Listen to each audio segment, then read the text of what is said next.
Picture this. It's time for Crazy Eights. You've just wrapped up shooting and you're all ready to edit. And then it happens. Your files get lost. Your computer runs slow. Uploading your file takes forever. Does this sound like you? Well boy, do I have the solution for you. It's quite simple actually. Optimize your editing workflow. There are three main parts to this puzzle. 1. Use your editor wisely.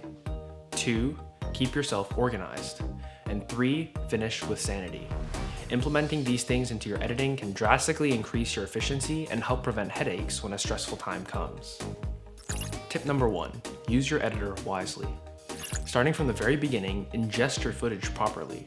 Regardless of what format you receive the footage in, rename and label clips as needed and sort them into bins or folders to make them easier to find. Look for shortcuts and be as lazy as possible.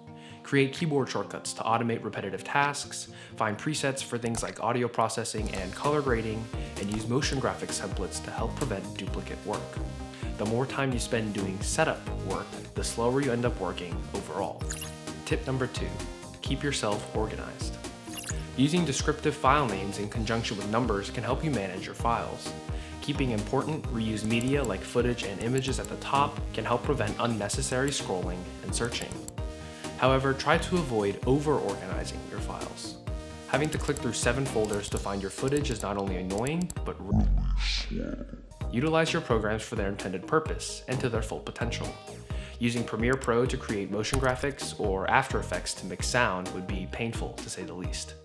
Staying within the intended bounds of the program you're using, to a certain extent, will better allow you to create what you have in mind. Tip number 3, finish with sanity. Keep presets for your most common export formats. Instead of dialing in settings, making a preset is a good one-click stop for base settings. In the same vein, make sure you know what you're exporting for. If you're trying to show your video on a big screen, exporting in a high-quality lossless format like .mov would be helpful. If you're exporting to upload and stream on the internet, smaller file formats like .mp4 would be more suited for the task. Just remember that higher quality means higher file size and longer transfer times. With these tips, you should be able to speed up your editing process and give you extra time to throw in cool extras like special effects or sound effects. But as always, experiment and find out what works best for you. Stay safe and happy editing.